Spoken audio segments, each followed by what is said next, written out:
Rajahmundry airport దగ్గర నుంచి కొంతవరకు వచ్చే రోడ్డు చూసుకోవచ్చు. దీనికి సంబంధించి ఇక్కడ ఏదైతే చెక్క ఉందో ఈ చెక్కకి సంబంధించి దీంతో అర్థమై దాడి చేసి ఉంటారని వాళ్ళు అనుమానం వ్యక్తం చేస్తున్నారు. క్లియర్ గా చూడొచ్చు. ఇక్కడ నుంచి బైక్ యాక్సిడెంట్ అయితే కిందకి బోర్లంగా పడాలి కానీ ఇలా నిలువుగా ఎందుకు వెళ్ళింది, అక్కడ తీసుకెళ్లి పెట్టినట్లుగా ఉందంటూ కూడా వారు పలు అనుమానాలు వ్యక్తం చేస్తున్నారు. అయితే చూడొచ్చు మనం క్లియర్ గా బండికి సంబంధించి బైక్ వెనక భాగంలో డ్యామేజ్ అయింది, అంటే వెనక నుంచి గుద్దినట్లుగా ఉంది. చూడొచ్చు, మనం క్లియర్ గా చూపించే ప్రయత్నం చేస్తా.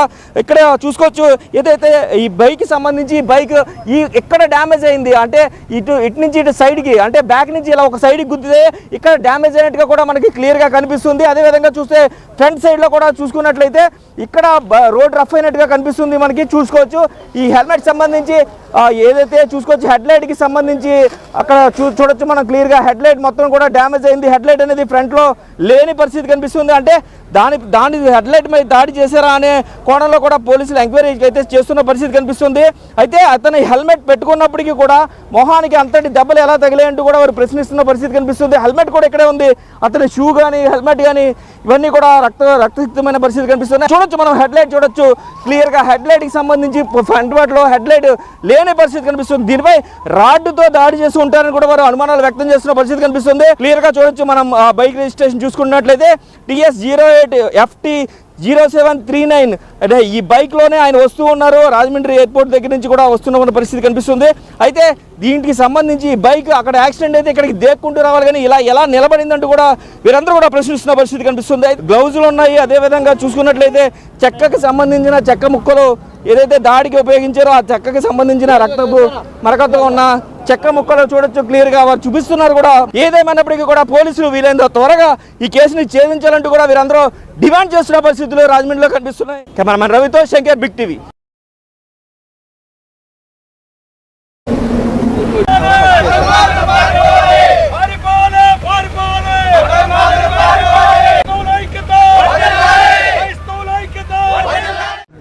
అది కూడా రెండు మాటలు ఎక్స్ప్లెయిన్ చెప్పాను రవి చెప్తా అన్నారు. మీరు ఓకే అంటే 7 గంటలకి అది చేస్తానండి.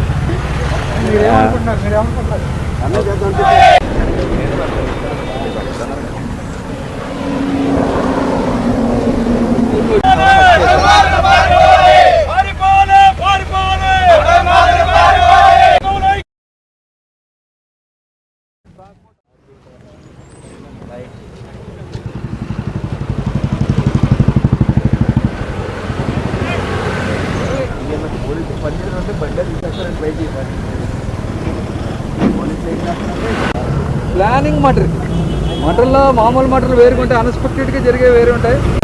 ఎందుకంటే లైట్ డ్యామేజ్ అయితే అలా ఉండదు, అక్కడ హ్యాండిల్ డ్యామేజ్ అవ్వాలి కదా.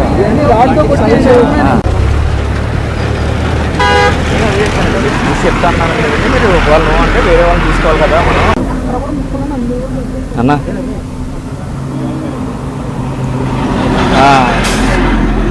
బాబు ఇంచుమించు 67 సంవత్సరాలు, అందులో మేము ట్రాన్స్పోర్ట్. రాజమండ్రి గామన్ బ్రిడ్జ్ దగ్గర ప్రమాదం చోటు చేసుకుంది. ఈరోజు ఉదయం పాస్టర్ ప్రవీణ్ పగడాల ఉదయం హైదరాబాద్ నుంచి విశాఖకు బైక్ పై వెళ్తుండగా కూడా ఈ దురదృష్టకరమైన ఘటన చోటు చేసుకుంది. ఇక వంతెన పై నుంచి బైక్ తో సహా పడిపోయారు ప్రవీణ్. హైదరాబాద్ నుంచి బైక్ పై వెళ్తున్నారు విశాఖకి. బైక్ పై లగేజ్ వేసుకుని జర్నీ చేస్తున్నట్లు కూడా తెలుస్తుంది. ప్రమాదం జరిగిన తీరుపై కూడా ఇప్పటికే క్రైస్తవ సంఘాలన్నీ కూడా తీవ్ర అనుమానాలు వ్యక్తం చేస్తున్నాయి. ఎవరైనా కావాలనే ఢీకొట్టారా లేదంటే ప్రమాదమా అనే సందేహంలో కూడా ప్రస్తుతం క్రైస్తవ సంఘాలన్నీ కూడా దీనికి సంబంధించి నిరసన కూడా వ్యక్తం చేస్తున్నాయి. తలకు తీవ్ర గాయాలైనట్లు కూడా తెలుస్తుంది. ఇక దీనికి సంబంధించి కూడా ఇప్పటికే మరి కాసేపట్లో ప్రవీణ్ పగడాల పోస్ట్ మార్టం కూడా వైద్య అధికారులు నిర్వహించబోతున్నట్లు కూడా తెలుస్తుంది.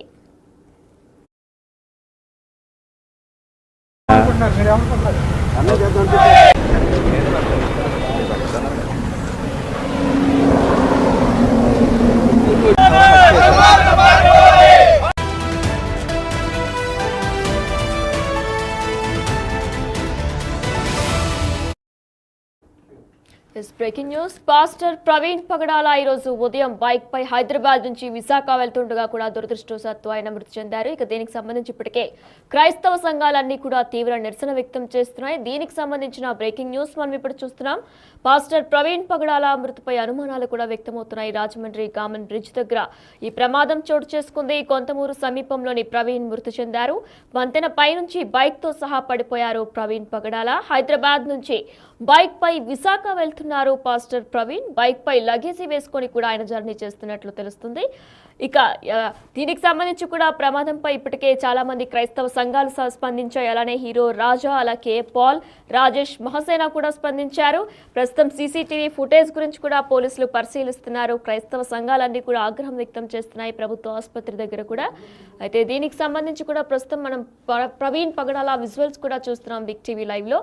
ప్రవీణ్ పగడాల ఈరోజు ఉదయం హైదరాబాద్ నుంచి విశాఖపట్నం బైక్ పై వెళ్తుండగా కూడా ఈ దుర్ఘటన చోటు చేసుకుంది. ఆయన మృతి చెందారు.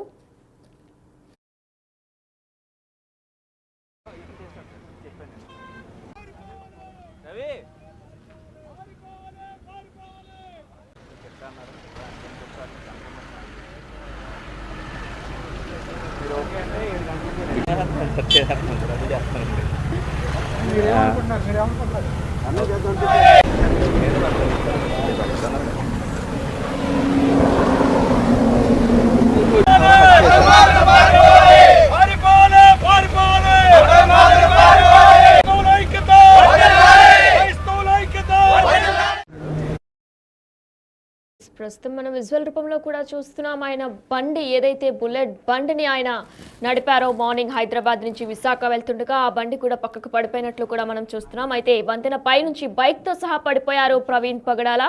హైదరాబాద్ నుంచి బైక్ పై విశాఖ వెళ్తున్నారు ప్రవీణ్. బైక్ పై లగేజ్ వేసుకొని కూడా వెళ్తున్నట్లు తెలుస్తుంది. ప్రస్తుతం ప్రమాదం జరిగిన తీరుపై అనుమానాలు కూడా వ్యక్తం చేస్తున్నాయి క్రైస్తవ సంఘాలన్నీ కూడా. ఎవరైనా కావాలని ఢీకొట్టారా లేదా అని కూడా క్రైస్తవ సంఘాలన్నీ కూడా అనుమానం వ్యక్తం చేస్తున్నాయి. ఇక దీనికి సంబంధించి కూడా స్పాట్ నుంచి మరిన్ని వివరాలు మా ప్రతినిధి శివశంకర్ అందిస్తారు.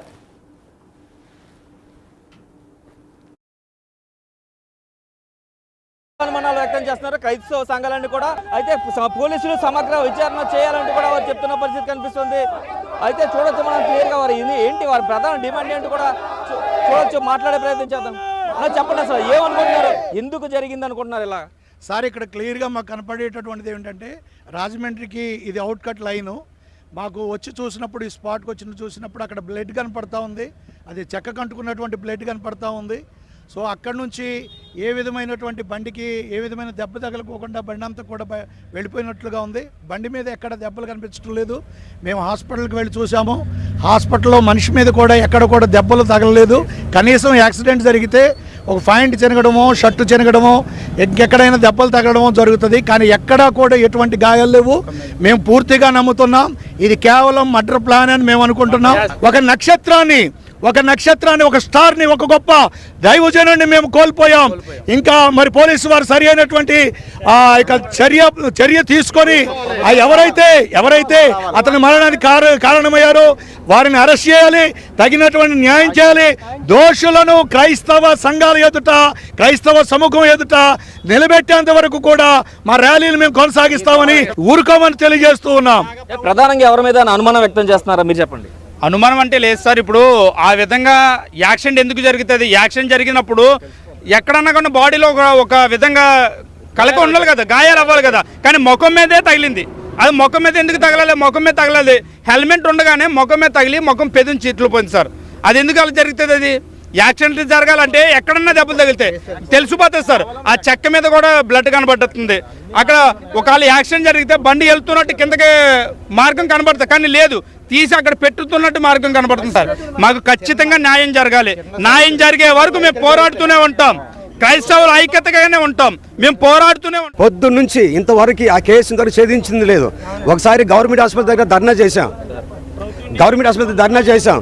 అక్కడ మాకేం చెప్పారంటే మీకెందుకు మేము చూస్తామని చెప్పన్నారు. మీకెందుకు మీరు పాస్టర్ మీరు శాంతియుతంగా ఉండాలి, మీరు సైలెంట్గా ఉండని చెప్పారు. ఇంతవరకు ఆ కేసు గురించి అసలు ఇంతవరకు దానికి పట్టించుకోలేదు. బాడీ చూస్తే ఇంకా అలాగే ఉంది. ఇక్కడ హత్య చూస్తేనేమో ఇక్కడ చూస్తేనేమో యాక్సిడెంట్ అంటున్నారు, కానీ యాక్సిడెంట్ కాదు, అది భయంకరంగా హత్య. అది ఒక హెల్మెట్ ఉంటే తల వెనక తగ్గలేదు, ముఖం మీద తగిలింది దెబ్బ. ఇది చూసుకున్నట్లయితే పోలీసులు సమగ్ర విచారణ జరపాలంటూ కూడా డిమాండ్ చేస్తున్న పరిస్థితి కనిపిస్తుంది. అయితే క్రైస్తవుల మీద మతోన్మాదతలు దాడి ఆపాలంటూ కూడా వారు నినాదాలు ఇస్తున్న పరిస్థితి కనిపిస్తుంది. క్లియర్ గా చూడొచ్చు మనం ఏదైతే ఇక్కడ యాక్సిడెంట్ స్పాట్ కి సంబంధించి ఏదైతే రాజమండ్రి ఎయిర్పోర్ట్ దగ్గర నుంచి కొంతమూరుకు వచ్చే రోడ్డు చూసుకోవచ్చు. దీనికి సంబంధించి ఇక్కడ